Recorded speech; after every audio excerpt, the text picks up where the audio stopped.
Olá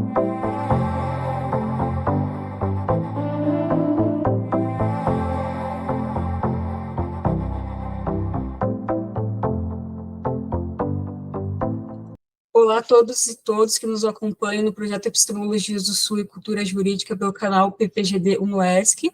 Eu sou Patrícia Solozniak, mestranda do programa de pós-graduação interdisciplinar em Ciências Humanas da Universidade Federal da Fronteira Sul. Eu agradeço a presença do professor Dr. Cássio Brancaleone e o aceito compartilhar conosco o seu vasto conhecimento sobre os povos indígenas. O professor Cássio Brancaleone é doutor em Sociologia, é um grande pesquisador dos movimentos sociais latino-americanos, com ênfase no zapatismo, também do pensamento político latino-americano e dos estudos anticoloniais. Professor Cássio, seja bem-vindo e sinta-se à vontade. Eu vou dar início à nossa primeira pergunta. Obrigado, Patrícia.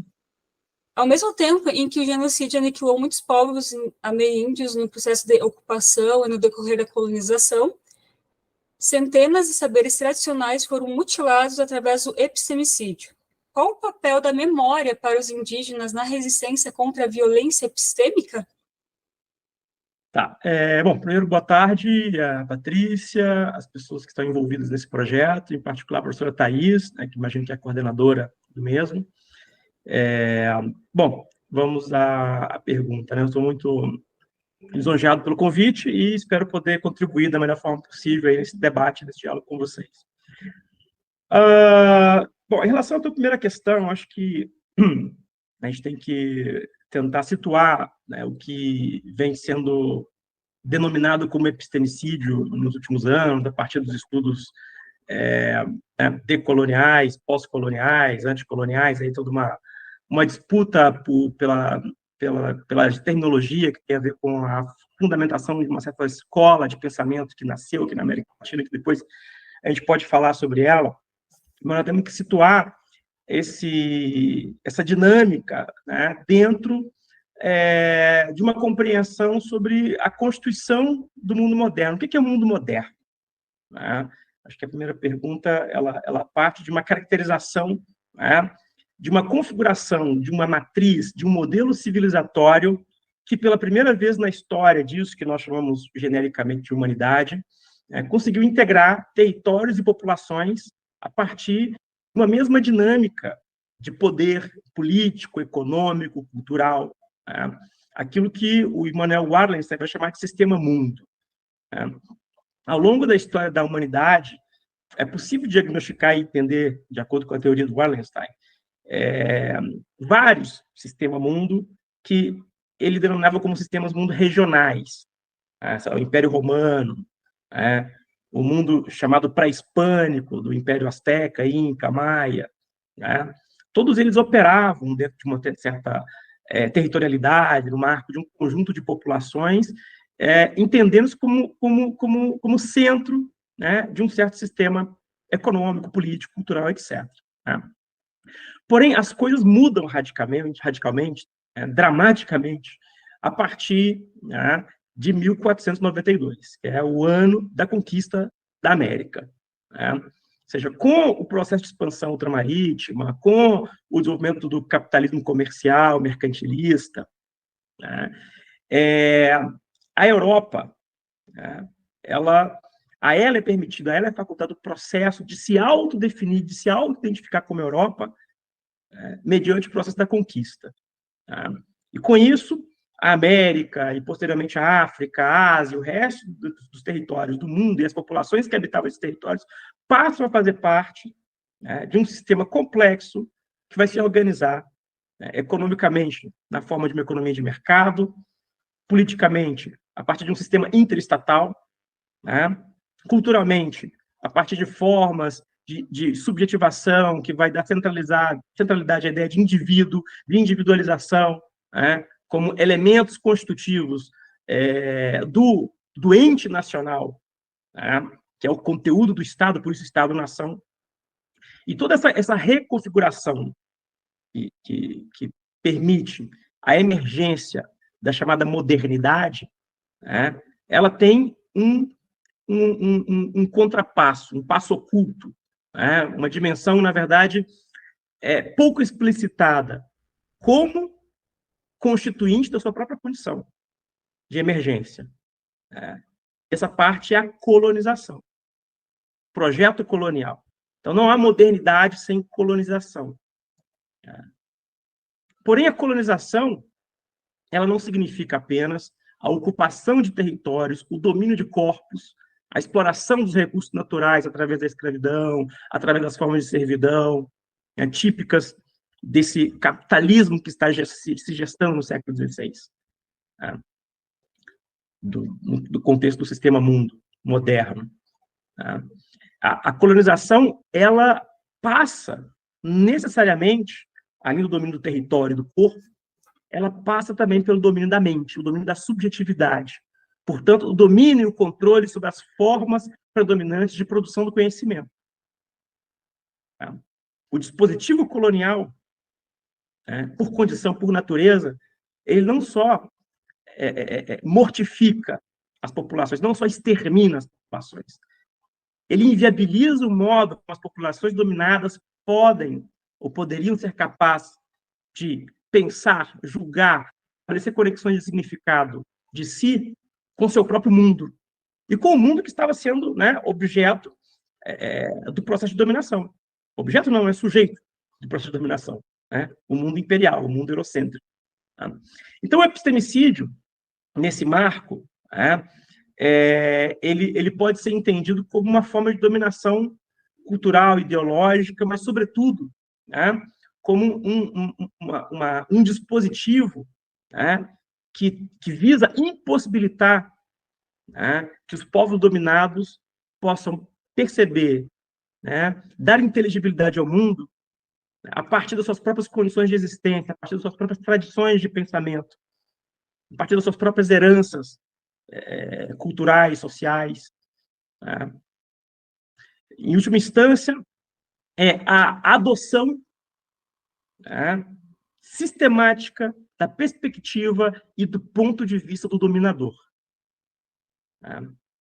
E é óbvio, epistemicídio faz menção à noção de epistemologia, ou seja, de teoria do conhecimento, de todos os elementos que numa certa configuração cultural permitem que os seres humanos possam produzir entendimentos, significado e sentido, atribuir significado e sentido para a vida.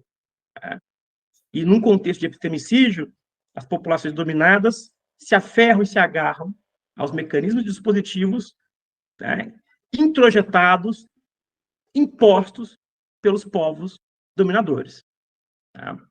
Pelos povos dominadores. E é muito curioso e muito importante tentar entender não só o epistemicídio do ponto de vista epistemológico, como um debate da teoria do conhecimento, mas pensar o epistemicídio do ponto de vista histórico, e social e político.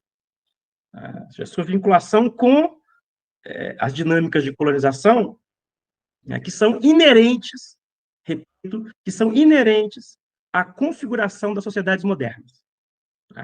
E aí, claro, a escola, assim chamada decolonial, e depois podemos falar sobre ela vai, a partir do Quijano, do Mignolo, do Dussel, e entre outros, do grupo Colonialidade e Modernidade, ela vai cunhar um termo para enfatizar essa dimensão epistêmica da dominação, que é o termo colonialidade.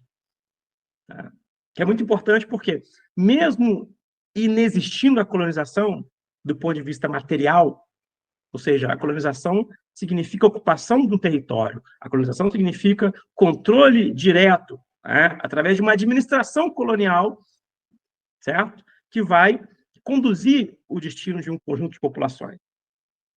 Mas as lutas da chamada independência, ou as lutas que vão dar origem a uma suposta realidade pós-colonial, e que vai transformar os países até então colonizados, colônias, em países, em estados nacionais emergentes, como o caso de toda a periferia capitalista, esses países, eles se libertam do jugo colonial, entre aspas, no que se refere à sua dimensão política, de dependência política, de extensão administrativa da lógica da metrópole, Porém, as elites e oligarquias regionais internas que vão administrar os estados nacionais independentes, nascentes, vão conduzir a vida interna desses países, vão dar vazão ao nascimento de instituições, né, estatais, culturais, sociais, certo? Vão alimentar formas de produção de conhecimento que estão intimamente vinculadas e associadas à lógica colonial. Por isso, a colonialidade é uma persistência do plano da subjetividade, do plano da capacidade de atribuir sentido para a vida, para a realidade, de produzir teoria, produzir conhecimento, de entender o mundo, mas também do ponto de vista moral, do ponto de vista ético, de ser capaz de julgar o bem e o mal, o certo e o errado, que está atravessado por uma episteme que está deslocada da nossa realidade, uma episteme que tem a ver com um projeto de dominação, uma episteme eurocentrada, né, vamos dizer. Então, assim seria mais ou menos um esforço de reconstituição, do que significa digamos, o fenômeno do epistemicídio. E no caso das populações indígenas, para encerrar, na verdade, tudo isso tem a ver com as populações indígenas, porque as populações que a gente se refere, que foram objeto da colonização, do ponto de vista da sua alteridade, elas representavam modos de vida, na sua diversidade sociocultural, política, ética, moral, enfim, cosmológica, extremamente diferentes, frente ao europeu, frente ao mundo, até o próprio mundo europeu. O mundo europeu ele foi remoldado, na sua autorreferencialidade, também subsumindo atributos da diversidade que faziam parte daquele mundo em prol do próprio projeto de dominação. Também existe um epistemicídio dentro da Europa, uma coisa que pouco se fala. Há índios, houveram, entre aspas, índios, que é uma categoria colonial, ou seja, povos divergentes, povos diferenciados dentro da Europa que foram atropelados, que foram massacrados para que países como a Espanha, Portugal, a Alemanha pudessem existir enquanto tal. Então, o epistemicídio acontece aqui, mas acontece lá também. Aqui, a dramaticidade do epistemicídio tem a ver com as nossas coordenadas de existência. Nós, enquanto latino-americanos, estamos situados num ambiente sociocultural, político, no qual nós convivemos ainda como sobreviventes da conquista. Embora muitos de nós nos vejamos como ocidentais e modernos, e é difícil sair dessa figuração, porque, de novo, estamos aqui falando com categorias acadêmicas, intelectuais, apesar de críticas, ainda muito contaminadas, muito condicionadas por uma perspectiva de vida, uma perspectiva epistêmica, uma posição euroreferenciada. A gente não pode ter dúvida. O mais crítico dos autores anticoloniais ainda assim tem que usar ferramentas que são oriundas do mundo do projeto colonizador, para subvertê-las, sem sombra de dúvidas. Mas os povos indígenas são povos testemunha, vamos dizer o Darcy Ribeiro. São povos testemunho. De alguma forma, eles estão aí escancarando para nós o que é, o que foi, o que continua sendo o projeto colonial. Que, repito, constitui a modernidade como tal, uma condição indissociável da modernidade. Bom, acho que é isso a primeira pergunta. Então, entendi demais. Não, que isso, muito obrigada, professor Cássio, eu acho que foi uma excelente resposta, foi bem explanada, e vamos para a próxima pergunta. Então, atualmente, a gente vê muitos escritores indígenas, que eles utilizam a escrita também, juntamente com a tradição oral, para manter as memórias ancestrais de seus povos vivas e conflitar com essa história oficial brasileira.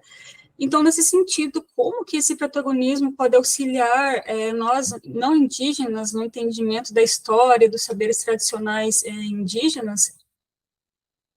Tá. Eu vou tentar aproveitar e puxar uma conexão com um elemento muito importante da sua pergunta anterior, que eu, ao falar tanto do sistema mundo e das condições que deram origem, né, ao processo epistemicida, né, deixei de lado, que é a questão da memória. Né, e acho que ela se conecta com o que você está me perguntando agora sobre a escrita, né, e o papel dela, né, na mão aí como ferramenta, né, de muitos indígenas, lideranças indígenas, etc, etc, etc. Bom, primeiro, né, estabelecer que esses povos testemunho que sobreviveram, eles não sobreviveram estaticamente. Né, eles não são uma cultura estanque, eles não são fósseis. Né, porque também é muito importante a gente evitar um argumento muito desqualificador da nossa parte, seja, né, academicamente ou extra-academicamente, mas tem muito um certo senso comum, não sei, né, no cotidiano que a gente se depara com, né, com a pergunta, mas isso aí é, entre aspas, né, forma vulgar de falar, mas isso aí não é um índio, ele usa celular, ele usa não sei o quê, né, então ele usa roupa, né, então há uma noção muito ingênua a respeito do que é o indígena, né, essa redução, né, dos povos originários a uma condição, né, fossilizada, estática, daquela primeira imagem pintada a respeito deles, construída a respeito deles no processo da conquista. Tá? Então, toda a sociedade humana é dinâmica, se transforma, se apropria de elementos no contato com outras sociedades, e os próprios povos originários, e eu repito, o nome indígena é o nome do colonizador, tem a ver com, né, primeiro, com uma noção equivocada de estar chegando à Índia, né, depois, claro, há toda uma etimologia que vai dizer que o indígena é aquele que é originário de um local, né, com uma forma de tentar qualificar melhor a terminologia. Mas, em última instância, é uma categoria colonial que uniformiza uma grande variedade, uma grande diversidade de populações, de comunidades, né, sob o mesmo guarda-chuva, que é o guarda-chuva da visão do conquistador, do europeu. Então, quando eu falo indígena, eu estou, muitas vezes, uniformizando comunidades que, às vezes, não têm nada a ver uma com a outra, além do fato de compartilhar um certo ecossistema. São povos que vivem na selva. Tá. Nós somos povos que vivem na cidade. E quantas formas distintas há de habitar a cidade, antropologicamente falando. Então, há uma diversidade linguística, cosmológica, cultural, política, social, etc, etc. Claro, há pontos em comum entre essas populações assim chamadas, né, as originárias, mas perdemos em especificidade ao qualificá-los como povos indígenas. Tem índio, tem guarani, tem caingangue, tem tapachó, tem, né, enfim, tupinambá, né, e por aí vai. Mas voltando à memória, esses povos, essa é uma característica importante. A maioria desses povos que foram encontrados durante a conquista, né, não todos, mas a maioria, eram povos que estavam vinculados a uma cultura fundamentalmente oral. Né? E a oralidade, mais do que uma estratégia comunicativa, um dispositivo comunicativo, também é uma forma de vida. Né? E a oralidade se conecta com uma certa configuração daquilo que nós chamamos de memória, de uma forma muito distinta, né, àqueles povos que, por exemplo, são socializados na linguagem escrita, né, que é o caso de nós, entre aspas, modernos, né, os chamados modernos. A cultura moderna é uma cultura da escrita.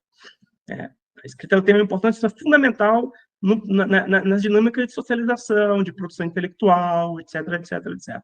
E isso não figura de forma central nas culturas, muitas, a maioria das culturas indígenas, pelo menos as que sobreviveram à conquista.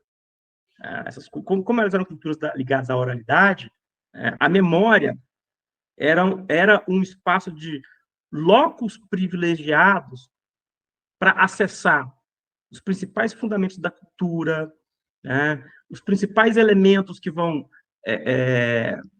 regular as formas de sociabilidade, de interação, de administração de conflito, né, as remissões que a oralidade realiza à memória, né, ela permite uma certa expansão ou uma conexão entre passado, presente e futuro, que é muito diferente daquela encontrada entre os povos, onde a escrita ela é predominante, onde a escrita ela tem uma centralidade nos mecanismos de socialização e produção de subjetividade. O que eu quero dizer com isso? Quer dizer que não tem tempo? Não, quer dizer que o tempo não é linear, evolutivo como o nosso, que é um tempo baseado até na noção de progresso. Tempo dos povos da oralidade, a temporalidade, né, desses povos que têm um lugar privilegiado reservado à memória, não só como reconhecimento do passado, né, mas como um dispositivo que conecta, eu repito, passado, presente e futuro, né, às vezes até de forma cíclica, e aí tem todas uma, né, cosmologias que vão entender a vida social e o tempo, né, como movimentos cíclicos, né, que repetem, ou não um eterno retorno necessariamente, mas que repetem algumas circunstâncias, alguns eventos, como se fossem estações. Né? Mas nunca uma repetição é uma reprodução imediata daquilo que ocorreu antes. Né? Uma repetição, muitas vezes, é um recurso arquetípico para traduzir uma dada configuração das relações sociais, né, em dados eventos que possuem similitudes compartilhadas com outros, né, que permitem a conexão, né, entre esses eventos, entre essas relações, né, e por aí vai. Então, bom, povos, né, da oralidade, povos da memória, né, o que significa para esses povos a incorporação da escrita, como também um mecanismo de socialização, como um mecanismo de reconfiguração de um estado psíquico, mental, de intelectualização, porque para nós, né, a intelectualidade está relacionada muitas vezes à escrita, ou à cultura letrada, à cultura erudita, que tem a ver com leitura. Né? Quando os povos indígenas ou originários se apropriam dessas ferramentas, o que quando eles são aculturados, eles deixam de ser indígenas, eles perdem a sua identidade? Não. Né? Não. De novo, isso, temos que sair dessa visão estreita, estática dos povos originários como culturas fossilizadas, que não têm o direito a se transformar, nem é que isso tem direito, é da própria condição da vida social, a dinâmica da mudança, das transformações. E esses povos, e aí é interessante, mesmo os povos qualificados pela, digamos, pela antropologia evolucionista mais, enfim, né, chinfrim, esses povos primitivos, né, com muitas aspas, né, eles produziram tecnologias sociais, culturais, extremamente sofisticadas,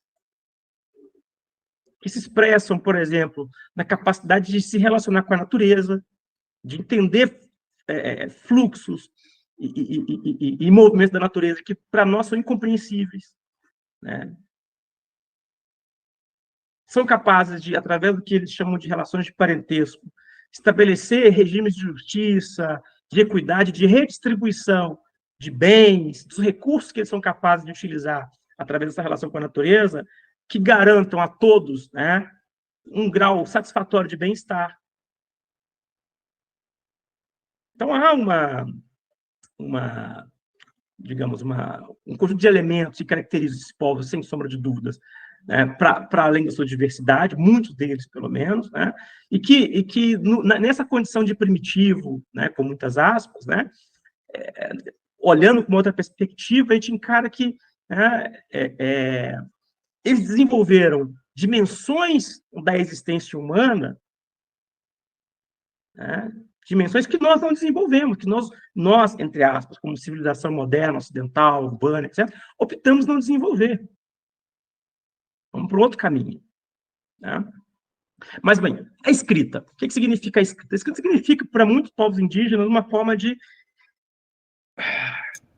garantir uma interlocução né, mais eficiente com o mundo abrangente, com o mundo, entre aspas, branco, com o mundo do colonizador, com o mundo euro-referenciado. Tá? Então, para muitos povos indígenas, foi fundamental aprender o português para facilitar a interação com, né, a população que estava ali transformando, que transformou literalmente, né, as suas terras em pequenas ilhas espalhadas pelo Brasil. Temos um arquipélago aí de territórios indígenas, né, quando eles, na verdade, inclusive a relação que muitos deles tinham com o território era uma relação, né, de nomadismo, uma relação, pelo menos, de mobilidade. E eles foram empurrados gradativamente, encerrados em reservas, né, as terras indígenas são uma espécie de, né, é um nome antigo que não é mais utilizado, mas eles são reserva. Ó, reserva é o quê? Para preservar aquela parcela da humanidade que a gente não pode ver se extinguir. Só que aquela circunscrição territorial, aquela delimitação, aquilo por si só já é um elemento que os leva à extinção, porque eles são povos, muitos são povos da mobilidade, são povos da itinerância, da transumância. Né? E, bom, com todas essas transformações derivadas da conquista, da colonização, né, entre outras estruturas adaptativas com as quais os indígenas, os povos indígenas tiveram que se adaptar, uma delas é a escrita, é a alfabetização no português. Né? Eles não são analfabetos, eles falam o idioma deles. Né? A maioria, pelo menos, tem um idioma originário ainda. Né? Que mudou ao longo do tempo, óbvio, o nosso também mudou. Né? E tiveram, então, que se apropriar do português, aprender o português, se alfabetizar em português, passar para a cultura letrada, muitos deles, tá? Se tornar escritores, filósofos, advogados, médicos, para, a partir disso, desses dispositivos, dessas ferramentas, buscar uma interação menos predatória com o mundo envolvente, com a sociedade nacional, aqui pensando no Brasil, né? Mas, enfim, com o mundo colonial, com as lógicas e dinâmicas de colonização. Tá? Então, a escrita, não só a escrita, mas o uso de tecnologia, como a internet, rede social, né? Todos esses elementos que constituem muitas das ferramentas, né, mais, enfim, valiosas do que a gente quer entender por civilização ocidental, né? Tudo isso está permeando as comunidades indígenas. Os indígenas estão, de alguma forma, né, com maior ou menor intensidade, se apropriando disso, e o objetivo disso é exatamente, né, conseguir se situar num lugar menos submisso, né, conseguir, de alguma forma, estabelecer uma conexão ou uma interlocução, né, especialmente com os aliados que existem no mundo colonial, né, no mundo não indígena, né, e, a partir disso, amplificar as estratégias de resistência. Então, abre espaço para resistência, abre espaço para transformação interna também, óbvio, né, do que eles entendem por memória, o contato da escrita com oralidade, isso gera também toda uma transformação na perspectiva como os povos veem a si próprios, veem o mundo. Isso não tenho dúvida que tem impactos, né? Mas que não necessariamente são impactos, como diria uma figura, uma linguagem muito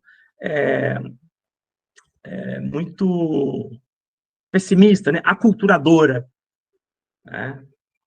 Não é uma perspectiva que elimina, está deixando a sua essência, né? Que é uma forma vulgar, né, de falar sobre isso, mas uma dinâmica de complexificação da vida deles com essas ferramentas, e, claro, e lutar e os indígenas, os povos indígenas também não podem ser idealizados, né? São seres humanos que têm e compartilham conosco as mesmas paixões, sentimentos, ódio, raiva, vingança. Então, assim, internamente, as dinâmicas econômicas do capitalismo no campo, que assanha a terra indígena, também converte muitas lideranças indígenas em parte de estruturas de dominação, em elites, tá, indígenas. Então, nós temos, sim, situações de indígenas sendo explorados pelos povos indígenas, que é uma coisa meio desconfortável de falar. Tá? Então, é isso, né? Particularmente partindo da escrita, mas pensando, né, nos outros dispositivos, isso engendra dinâmicas contraditórias. que, óbvio, os povos que tentam resistir utilizam-se a seu favor, mas que como são dinâmicas contraditórias, podem produzir efeitos também, né, que podem reforçar algumas tendências da dominação, a depender de como isso se reconfigura na relação do mundo indígena com o mundo não indígena e na relação de poder interna entre eles, que também isso é uma outra questão para se pensar. É isso. Obrigada, professor Cássio. Então, vamos para a próxima pergunta. Os movimentos indígenas e indigenistas da América Latina, eles lutam contra o ideário do colonialismo e também lutam pela garantia dos direitos indígenas, né? Então, de que forma esses movimentos eles podem ser entendidos como atos contra-hegemônicos e de que maneira eles se relacionam com as epistemologias do Sul? Bom, eu tendo, né, e aí alguns pesquisadoras que têm algum envolvimento com a questão indígena, com o movimento indígena, e eu tendo a encarar, tá, isso que nós chamamos genericamente de movimento indígena, né, que são os movimentos, lutas dos povos originários em prol da sua autodeterminação, da sua autoconstituição como povos autônomos dos estados nacionais, né, com seus próprios sistemas normativos de organização da sociedade, da cultura, da justiça, etc., etc., etc., eu tendo a entendê-los, a enxergá-los como parte, né, de movimentos antissistêmicos, né, de movimentos que desafiam as lógicas predatórias do Estado e do capital. Para falar aqui de duas lógicas, né, e duas estruturas, macroestruturas, que organizam o mundo moderno. Tá? Então, o mundo moderno ele se manifesta politicamente no território do Estado Nacional, né? E aquele território que não tem um Estado Nacional, ele automaticamente se converte num território ocupado por um Estado Nacional, reivindicado por um Estado Nacional. E as implicações coloniais, de dominação, de controle, de regulação da vida derivada são tremendas. Tá? E do ponto de vista econômico, né, nós temos aí uma dinâmica incessante de mercantilização da vida em todos os seus aspectos. Tá? Se fosse possível engarrafar oxigênio e vender, e eliminar o oxigênio do espaço, para que as pessoas não tivessem como respirar sem adquiri-lo numa banquinha, né, na esquina, tá? Haveria quem estivesse disposto a fazê-lo. Tá? Porque é isso que fizeram com a terra. Né? A terra convertida em propriedade fundiária nada mais é do que um processo de inviabilização para que as pessoas, os seres humanos, possam produzir a sua própria subsistência. Tá? Então, um elemento nodal do capitalismo, enquanto uma forma econômica de produção e regulação do trabalho, né, de exploração da natureza, exploração do ser humano, o que o Marx chamava de acumulação primitiva, é a espoliação do território, a expulsão daqueles que cultivam, ou o impedimento para que aqueles que possam cultivar não cultivem mais. É a produção, o capitalismo é uma máquina de produção sem terra, falando de uma forma, né, didática. É necessário que o ser humano seja separado da terra, para que a terra seja mercadoria e o ser humano também. E o ser humano sem terra tem que se vender como força de trabalho para aquele que tem terra ou propriedade ou meios de explorar o trabalho alheio. Bom, as populações indígenas, elas são fundamentalmente populações que estão vinculadas não só numa dimensão econômica, tá? Mas numa dimensão existencial, cosmológica, com a terra e com o território. Isso que nós chamamos de natureza não é uma entidade separada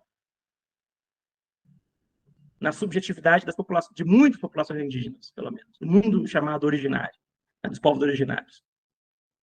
Cultura e natureza, que é uma categoria importante para a modernidade, que a antropologia vai trabalhar e vai fundamentar isso, né, é uma categoria que não entra na episteme dos povos originários, porque a natureza e a cultura são formas intercambiáveis de uma mesma matéria que está em processo, né, permanente de contato, de constituição relacional. O que eu sou, ou o que eu posso ser, tem a ver com onde eu estou e quem está sendo comigo. E quem está sendo comigo não é só outro ser humano. Quem está sendo comigo é a água, é a montanha, é o tucano, é o peixe, a tainha, enfim. Então, a natureza, os elementos não, que a gente chama de natureza, que são os não humanos, né, eles fazem parte não só da paisagem, né, física das comunidades indígenas, mas faz parte da paisagem mental, da paisagem moral, tá? E fazem parte da constituição daquilo que eles entendem que é ser pessoa. Então, ser pessoa, ser indivíduo, para nós é ser algo destacado da natureza. Nas cosmologias indígenas, ser indivíduo é o contrário, é ser algo integrado com algo que, né, genericamente não é natureza. Então, tá. Então, por que eles são, na verdade, a expressão contra-hegemônica, né, pensando aqui de onde ela vem, tem a ver com a teoria marxista, com Gramsci e tal, pá, né, eu pensando aqui a estratégia, a forma como o movimento indígena opera, a própria condição do indígena como, né, populações originárias, no qual a terra e o território são fundamentais para a reprodução, né, enquanto forma de vida, enquanto modo de habitar, né, o planeta. Né. Essa condição em si já é uma condição antissistêmica, esse era um ponto que eu queria partir. Né. Ou seja, eles são uma pedra no sapato do processo de modernização e expoliação territorial capitalista. E mais uma pedra no sapato do Estado, que é criar uma uniformização da população como se fosse uma entidade nacional, né, estandarizada, né, estandartizada. Né? Então, a condição indígena ela é um problema. Tá? Então, isso fornece, transforma e converte a população indígena que está lutando por seus, entre aspas, direitos, pelo reconhecimento, pela determinação, né, como um movimento que desafia o Estado e o capitalismo. Esse é um ponto para mim. Tá? Agora, por que eu não diria contra-hegemônico? Tá? Porque essa forma de encarar as disputas políticas pelo controle, né, da direção, né, econômica, política, social e moral da sociedade, né, ela tem a ver com uma perspectiva que tem o seu valor dentro do marxismo, tem a ver com Gramsci, etc., né, mas que passa, quizás, por uma lógica que talvez não seja muito fácil de ser subsumida na própria racionalidade do movimento indígena. Né? Ou seja, mesmo com essa apropriação que os indígenas fazem da escrita, das tecnologias, etc. e tal, né? Em última instância, né, eles não estão buscando ocupar espaços na sociedade, né, para, a partir dos instrumentos que a sociedade oferece, do ponto de vista econômico e político, transformar a sociedade. Tá? Então, o contra-hegemônico, em grande medida, embora ele tenha um horizonte de ruptura em algum momento, né, em grande medida ele significa isso. Tá?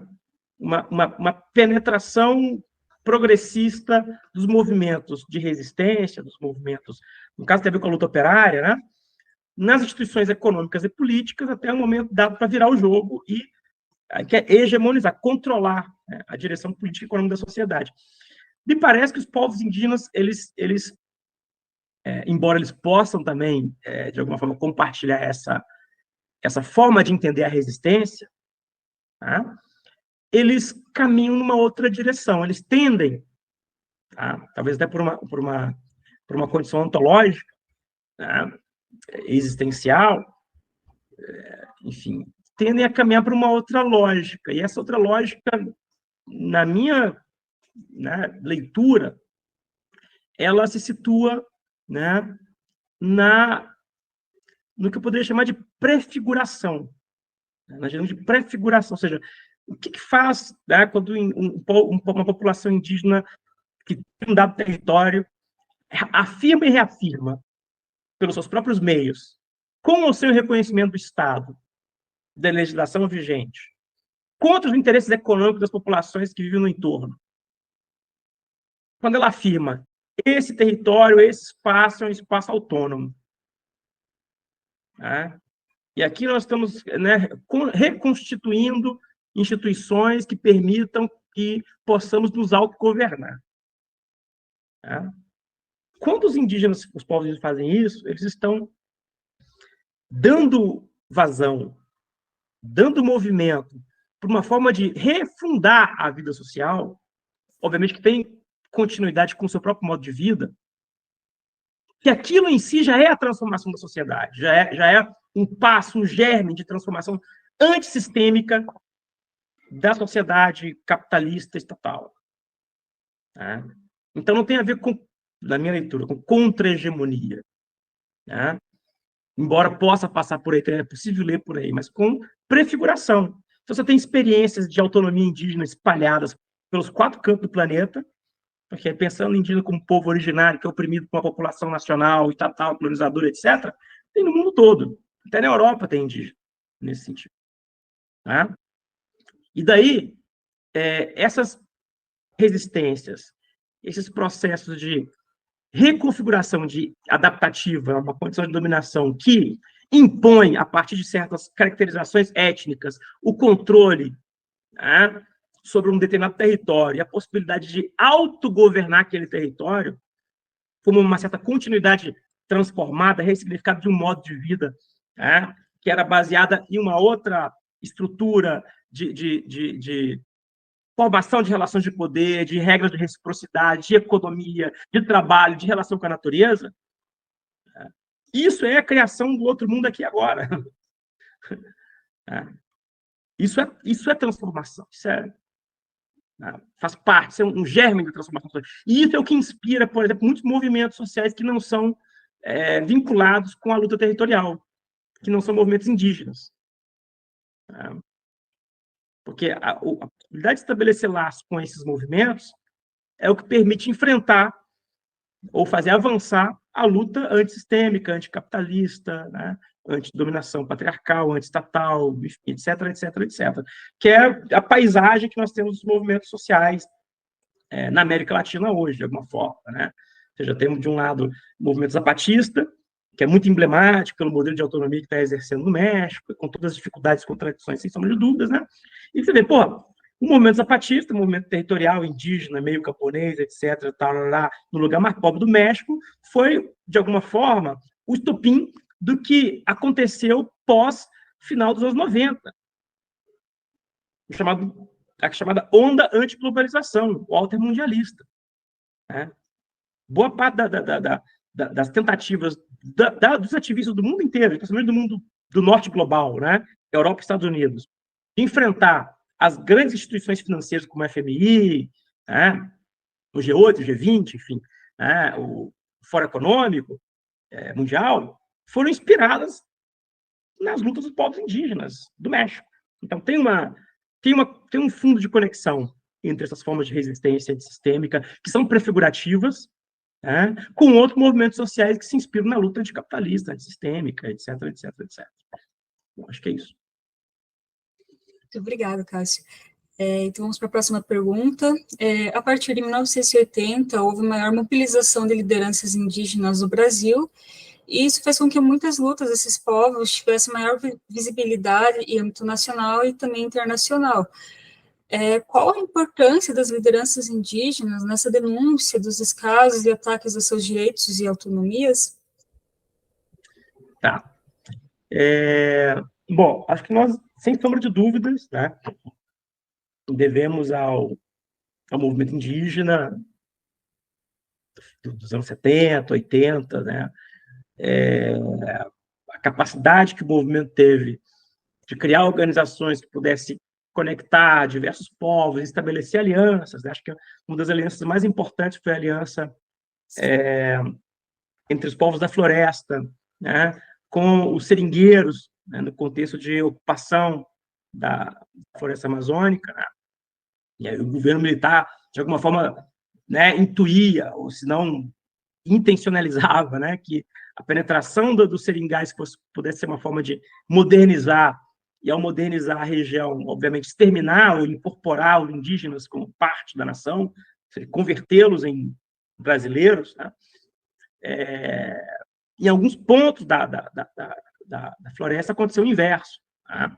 Indígenas e seringueiros se reconheceram como subalternos, como explorados, como oprimidos. E isso teceu uma aliança importante que tem a ver com, enfim, com a história do Chico Mendes, né, do próprio Elton Krenak e tal. E, claro, isso reverbera essa possibilidade de tecer alianças com a sociedade não indígena, né, e criar organizações indígenas, isso reverbera no artigo 231 da Constituição Federal. Né. A cena emblemática, né, do discurso do Krenak, em 88, né, é linda, ele pintando a cara enquanto ele vai, né, denunciando o conjunto de atrocidades da dinâmica colonial. E aqui foram reduzidos os povos indígenas no nosso país. Né? Bom, o fato de termos um amparo legal, constitucional, que garante aos povos indígenas a possibilidade deles, né, possuírem, né, seus sistemas normativos internos e, a partir deles, né, terem direito à vida, à saúde, à educação, blá, blá, blá. É óbvio que tudo isso é importante. Né? O reconhecimento legal confere algum status, né, político de existência para as populações, como, né, paradoxalmente, como parte do Brasil, né, mas também como algo que é muito singular e que merece ser respeitado na sua singularidade. Né? Porém, né, a Constituição de 88 é uma Constituição de compromisso entre várias forças políticas, e óbvio, né, por mais que ela tenha dispositivos que pretendam garantir uma série de direitos para a população mais pobre, precarizada, oprimida desse país, né, ela só se materializa na vida quando as correlações de forças permitem que esses direitos sejam convertidos em garantias. Né? Encontrar a letra no papel. E o que a gente, né, infelizmente, o que a gente tem visto em grande medida é isso, assim, do ponto de vista particular do direito indígena, né,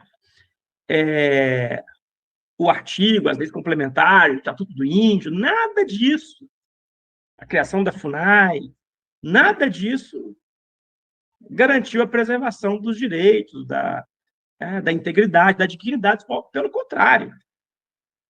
Né? O Brasil, pós-88, tem passado por uma dinâmica de incorporação, né, ou de conexão com o mercado global, que sobrevaloriza a condição econômica colonial desse país, que é o quê? Produzir commodity. O que é commodity? É matéria-prima. Né? Então, nós produzimos matéria-prima para exportar, seja ela na forma de minério, né? Ou seja, todas as formas possíveis de exploração de recursos naturais. Né? O minério, energia, o que for. Né?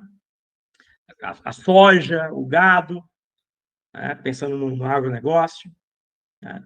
E essas formas de produção de commodities, de matéria-prima, de produtos primários, agropecuários, etc., elas estão vinculadas com uma forma de ocupar território, né, de se relacionar com a natureza, que é uma lógica predatória. E que, na sua expansão voraz, desterritorializa, eliminando aquilo que está pelo caminho. Ou seja, os povos indígenas. Então, né, mesmo quando essa dinâmica de atribuir centralidade e enfatizar a importância do agronegócio, né, e da utilização dos recursos naturais no país como forma de, né, estabelecer trocas comerciais com o sistema mundo, a economia global, e, com isso, permitir a entrada de divisas, de investimento, que supostamente é a fórmula do crescimento econômico, né, nessa leitura, né, limitada da realidade, que nos é limitada pela realidade capitalista, sendo periferia, um país periférico, né, parte da periferia do sistema mundo, né? Mesmo quando as intenções são, entre aspas, progressistas, com os chamados governos de esquerda, né, a coisa não muda de figura para o indígena. Então, aí, a espoliação territorial, a criação de Belo Monte, para dar um exemplo, tudo isso segue uma lógica que supostamente quer tentar nacionalizar o capitalismo, ou seja, criar empresas brasileiras fortes para concorrer no mercado internacional, né? Mas mediante um esquema, uma forma de relação com o território, com a natureza e, óbvio, com as populações que ocupam o território, que é de predação, de total e absoluta predação. É o chamado desenvolvimentismo, que está no DNA da esquerda brasileira. A esquerda brasileira é desenvolvimentista, assim como a direita militar. Né? A esquerda diz que não, nós não queremos ser sócios menores, queremos que o Estado administre isso, mas administre uma lógica similar, uma lógica predatória, uma lógica, né, que é a lógica do desenvolvimentismo, neoextrativista, né? E é lamentável porque as populações indígenas, mesmo com os projetos sociais, com o reconhecimento da identidade, etc., o que elas precisam é da preservação dos seus territórios. Começa por aí. A garantia número 1, a preservação da integridade dos territórios. Tá? Porque o indígena e o território, né, eles são uma coisa só. Tá? Então, cosmologicamente, socialmente, politicamente, etc. E o território, né, é a vida. Não é só a produção de alimento no sentido material, é a vida no sentido do reconhecimento da identidade, das tradições, né, da forma de se conectar, né, com o outro, que é parte do eu, essa figuração humano-não humano, né, que é muito bem caracterizada pela chamada cosmopolítica, tá? No esforço de entender, né, uma outra racionalidade política, uma outra forma de fazer política, né, derivada dessa condição, né, que se apresenta entre os povos indígenas. Né? Então, é isso. Assim, o direito ele tem o seu papel, a lei, as constituições e tal, de garantia lá. Porém, em última instância, em política é força, né? Luta e embate entre atores que dominam recursos, que se apoderam de recursos e, a partir disso, né, instrumentalizam movimentos, enfim, dinâmicas de lutas, etc., para alcançar maior ou menor espaço no espectro dessa disputa, desse conflito. E nessa arena, é triste dizer isso, né? Nessa arena, os povos indígenas estão de um lado e a direita e a esquerda estão para o outro. Tá? Porque o que está em jogo é uma forma de pensar o que nós chamamos de civilização, de viver, de habitar o mundo. Tá? Então, daí a vinculação do chamado movimento indígena, da resistência indígena, com a chamada epistemologia do Sul, a ecologia dos saberes, tá? Ou a crítica anticolonial. O episteme, né, deriva-se daí, é possível derivar daí um episteme, uma outra visão de mundo, uma outra perspectiva da realidade. Que, lamentavelmente, poucos setores da esquerda têm uma sensibilidade, né? ou dos partidos políticos, ou, enfim, dos movimentos, né, desse campo, né, tem sensibilidade de entender e de se relacionar e de fazer política a partir desses valores anticoloniais. Né? É isso. Ótimo, obrigado, professor Cássio. A próxima pergunta a presença de indígenas na universidade demarca esse território que, por muito tempo, né, lhes foi negado. Como que a experiência dos saberes tradicionais desses estudantes indígenas contribui para a descentralidade hegemônica do conhecimento nesse espaço? Então, acho que, assim, né, boa parte dessa pergunta eu talvez tenha tratado quando eu estava falando da escrita, né, e da relação dos povos indígenas com as instituições e os dispositivos que a nossa sociedade construiu para, de alguma forma, dar continuidade ao processo colonial, à dinâmica colonial. Pós, entre aspas, né, a administração colonial, com a emancipação frente à metrópole, mas a lógica colonial persiste, daí a ideia de colonialidade. Né? Não tenho dúvida que ter indígenas na universidade, tá, é super importante. né, no contexto que a gente está vivendo, inclusive faz parte do movimento indígena ocupar a universidade. Né? Claro, todo o setor subalterno, popular, negro, né, as mulheres, as minorias e as maiorias né, conformadas em minorias. Né? Eu acho muito engraçado chamar as mulheres de minoria, porque metade da humanidade é feminina, então minoria, né, na perspectiva identitária, maluquice. Né? Mesmo quando a gente fala da questão racial no Brasil, né? Negro é quase 50% da população brasileira. Né? Então, assim, não é minoria, não somos minoritários. Mas, bom, aqueles que são, né, aqueles setores da sociedade que são marginalizados, excluídos, estuprados, né, estruturalmente colocados numa condição de aviltamento, óbvio que esse pessoal tem que ocupar a universidade. Né? Os movimentos sociais que lutam, né, no campo da educação popular falam temos que pintar a universidade de povo, é verdade. Né? Agora, a pergunta é, a universidade vai resistir ser ocupada pelo povo, pelos plebeus, pelos indígenas? Porque o projeto universitário, não só no Brasil, mas vamos falar do Brasil, é um proselitista. Para que serve a universidade pública no Brasil, em grande medida? Para formar, né, embora com toda a sua, né, condição de um centro de excelência, do pensamento crítico, etc., etc., etc., mas, tradicionalmente, a universidade é um espaço para formar quadros para administrar, né, o Estado, para administrar grandes empresas, para reproduzir elementos que dêem continuidade ao processo de espoliação colonial. Né? E, claro, ao mesmo tempo, ela é o espaço que permite fazer a crítica ao processo de espoliação colonial. Ela nos forma. Então, ela é um lugar de paradoxo, a universidade. Né? E, claro, a estrutura da universidade, para poder, né, existir enquanto tal, ensino superior, ela parte de um pressuposto material que não está presente na condição de vida das populações que vieram de situações de precarização. E aí tem uma barreira tremenda, porque quando o indígena ou elementos dos setores populares chegam na universidade, né, eles não têm, muitas vezes, né, a forma de socialização escolar que a universidade espera dos seus estudantes. Tá? Então, eles são quase que, de forma muito sutil, né, expulsos da universidade. Né, pelos critérios de avaliação, pelos critérios de organização pedagógica e curricular dos cursos. A universidade não está preparada, essa é a verdade, para incorporar os setores populares, incluindo os indígenas. Né? E aí, claro, a alternativa, vamos criar uma universidade indígena, uma universidade... Não sei também se essa seria uma saída, mas acho interessante a ideia das universidades populares, das universidades livres. Tá? Acho que são estratégias pedagógicas que apontam para uma forma de radicalizar o enfrentamento.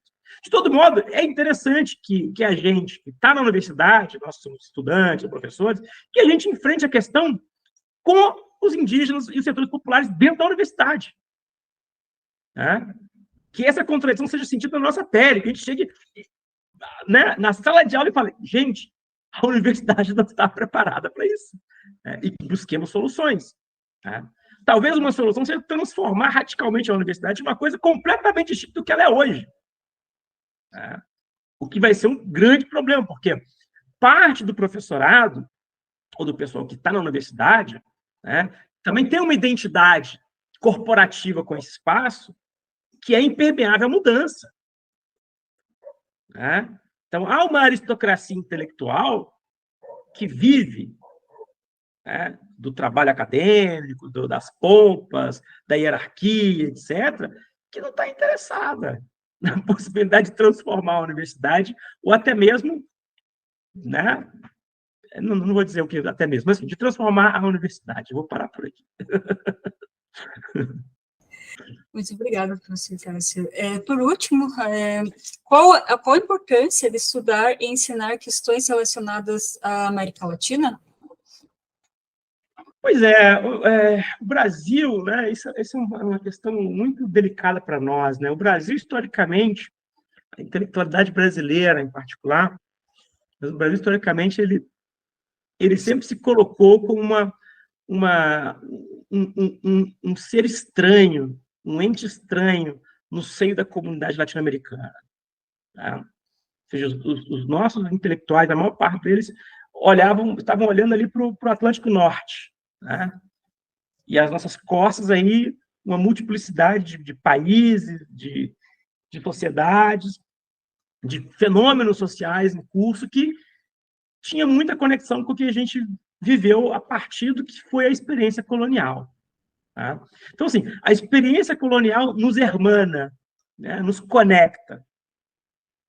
Acho que por isso faz sentido falar em América Latina. Há um debate até interessante. Né? Tem alguns setores que falam, não, mas você quando falar de América Latina, tem a ver com um projeto colonial do Napoleão, que quando a França tentou ocupar o México, então os países latinos, né, uma forma de criar uma identidade, né, de cima para baixo, enfim. Tem uma reflexão que a gente pode derivar disso, né, que tem algum sentido, e aí alguns estudiosos da política comparada vão dizer, não, então não vamos falar de América Latina, vamos falar de América do Sul, América Central e América do Norte. Né? Mas, assim, o México é a América do Norte. Mas nós temos muito mais afinidade com o México do que com o Canadá. Entende? E, claro, a América Latina aí merece agregar um elemento. América Latina e caribenha. Né? Porque o Caribe é outra história. O Caribe não é latino. Né? O Caribe tem ali outras dinâmicas de colonização, óbvio, a partir de outros projetos imperiais, né? Mas que não eram menos colonizadores, né? Menos espoliadores do que o projeto hispano-lusitano, né? Mas, enfim, a América Latina e o Caribe, elas, né, essa entidade abstrata, né, ela pode ser uma identidade política muito potente, uma identidade política e cultural. Né? Por quê? Porque nós padecemos dos mesmos males, os males derivados do processo de colonização. Tá? 1. 2. Né? Antes da invenção dos recortes dos países, por causa dos impérios, né? Império Espanhol, Império Português, ou Império Francês, no caso do Caribe, uma parte do Caribe, enfim.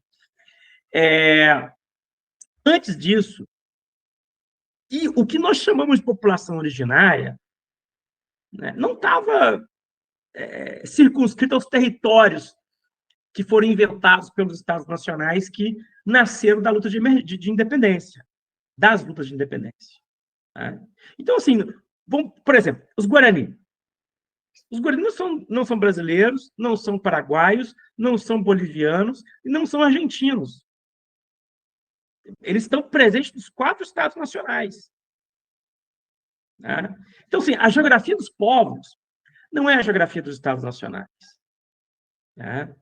Então, se a gente desce para conversar com os povos indígenas, a gente vai ver que tem muita, né, uma sobreposição socioespacial, aquilo que nós entendemos como nação, né, que dá abertura para uma outra lógica de relação social, de reprodução cultural, inclusive de existência enquanto civilização, os Guarani enquanto uma civilização, para falar no caso específico dessa etnia. Né? Então, falar em América Latina significa isso. Né? Destacar esses elementos, destacar essas afinidades que nós possuímos enquanto povos e territórios dominados, né, submetidos a uma lógica de dominação e expoliação colonial.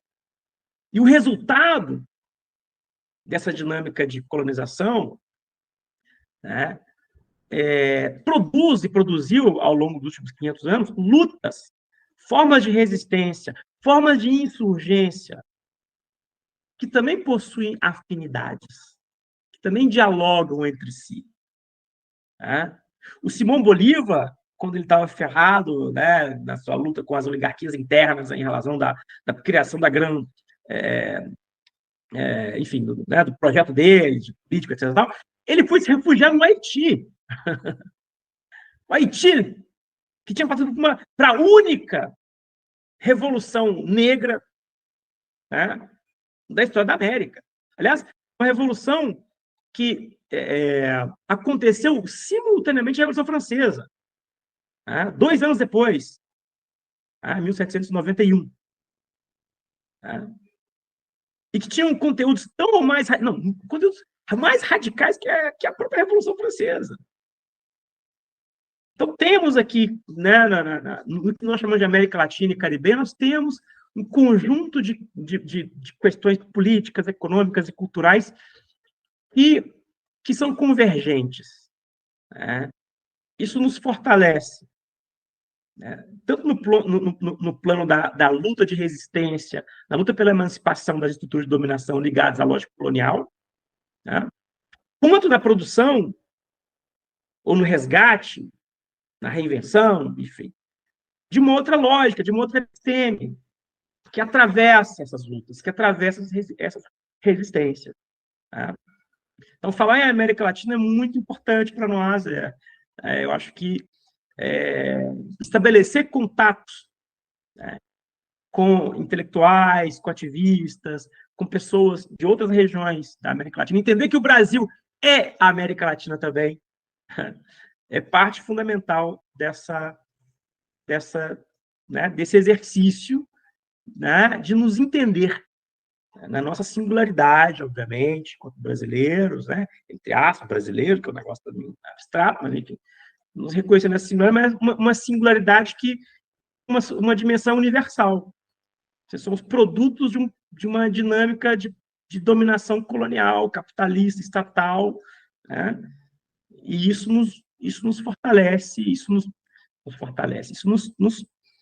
nos faz convergir, né?